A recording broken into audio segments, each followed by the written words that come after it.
Awesome. So I'm aware that I only have 10 minutes, and so I'm just going to get straight into it by asking everyone a question. And it's really simple, so don't worry. And it's just this. Has anyone here ever been to the London Underground, particularly during rush hour? Okay, can I just see a few hands? If you've been to the London... Wow! Okay, that's quite a lot. It's quite a lot for you. Now, for those who haven't been to the London Underground, there's a picture behind. And the reason I'm mentioning this is because the London Underground is a really busy place. There's loads of people who have just finished work, everyone's rushing back. There is so much hustle, so much bustle. And I don't know if any of you else relate to this, but it's really stuffy in the London Underground, isn't it? Yeah. There's no ventilation down there, so it's really hot, really stuffy, really claustrophobic. And even when you get on the train, there's that horrible sound. I don't know if any of you know it. And it's the sound of the train on the tracks, and it's that horrible screeching sound. Do you guys know? The London Underground during rush hour is an extremely busy place. But the busiest place of all isn't an external thing. For me, it's an internal thing. The busiest place of all is in here, is in my mind. And in our minds, there are often so many voices that are telling us to strive for things. There are voices that tell us to strive to be a certain type of person. There are voices that tell us to strive that we have to get the best grades, we have to try and get the best job, that we have to try and get to a Russell Group university. And I'm sure many of you can relate to this. There are voices that tell us that we aren't doing a good enough job at things, that we need to be better. I feel like that a lot sometimes. I have to be better at things. I'm failing. I'm not doing a good enough job.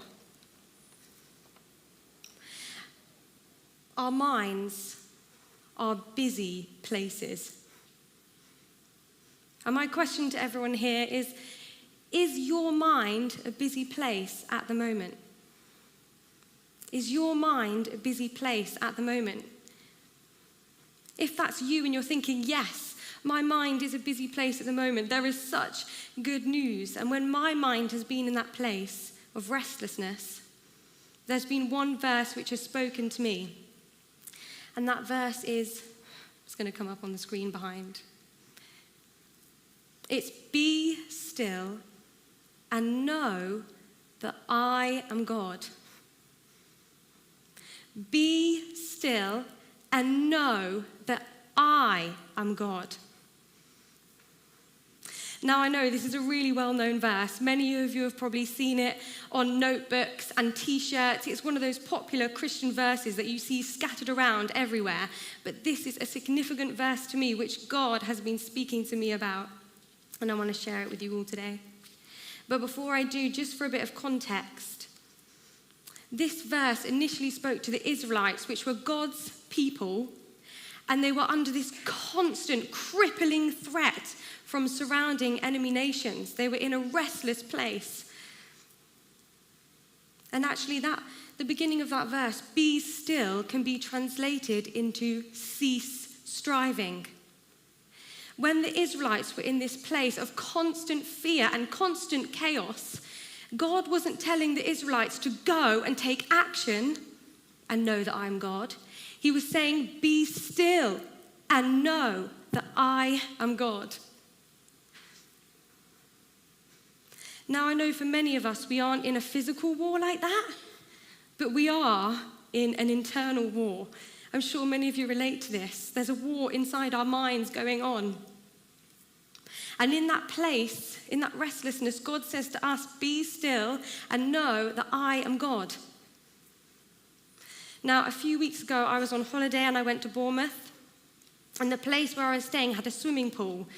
And when I go swimming, I love to do star floats. Now, I'm not sure if that's a professional term, but just go with it.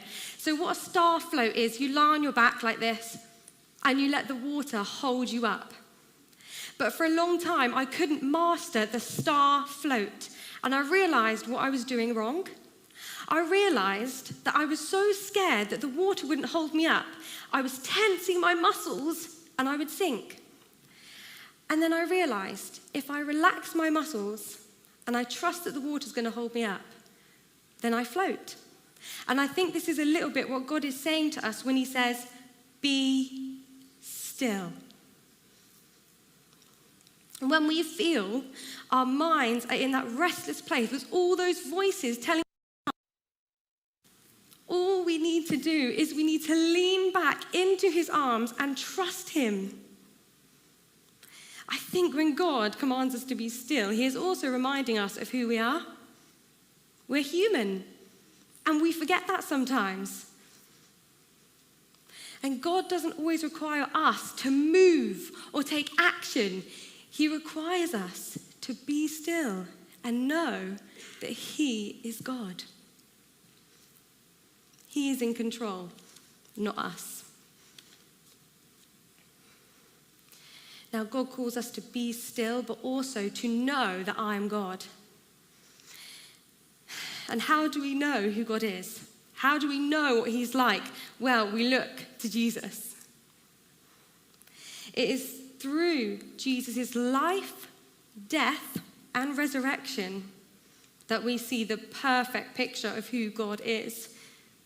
When Jesus died on that cross, he took all the guilt and shame and sin onto himself. And this was a momentous moment. The barrier between us and God had been completely shattered. It is completely gone. And that means for me and you, on a mundane, day-to-day basis, we can come into the presence of a holy God. Wow. And my question for you is, do you personally know Jesus like that? Do you have a personal relationship with Jesus today, this very day?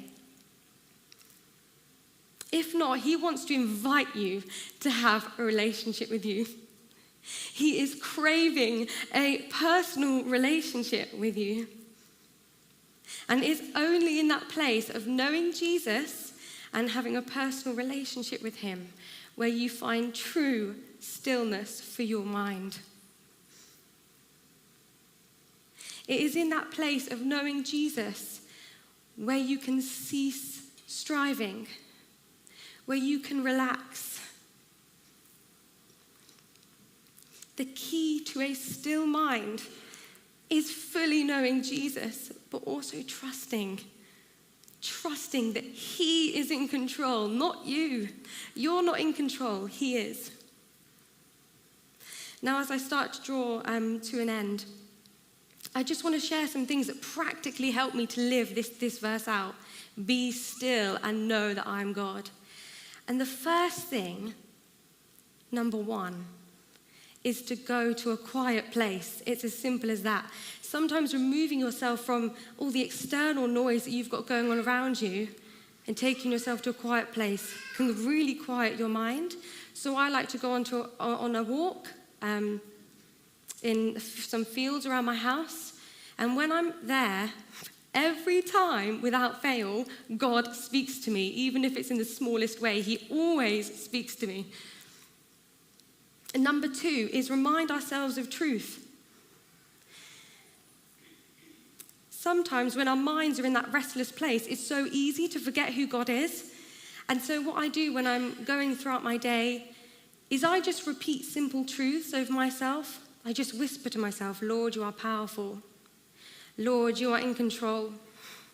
Lord, you have set me free. I just repeat those over myself throughout the day. And another way I like to remind myself of truth is worship. I don't know if anyone else is like that, but worship. I like to sing the truth and proclaim the truth. And number three is community. But I'm particularly referring to those close friendships, those really close friendships where you can come to your friends and be so real, so open with them. I know that for me, I have that one friend, I can just completely tell her how I'm feeling, and she comes back at me with biblical truth that I need to hear. Do you have friends like that?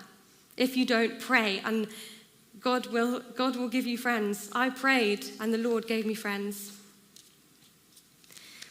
Now, just a question to end, and that is, how are you going to be still with God this week?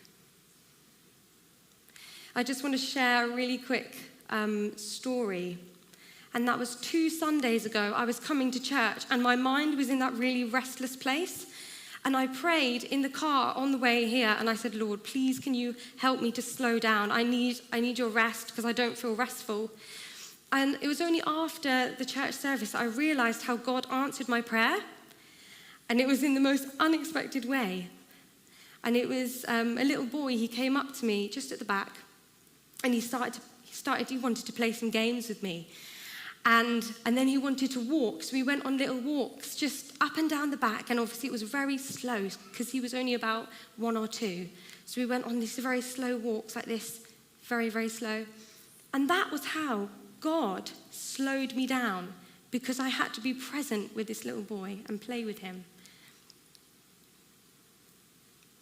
If you feel your mind is in a restless place this week, if you feel those voices are coming up and they're telling you to strive, they're telling you to find your identity in different things, invite God in. Invite God into that place and remember what God speaks to you. God says to you, be still and know that I am God. Amen. Amen.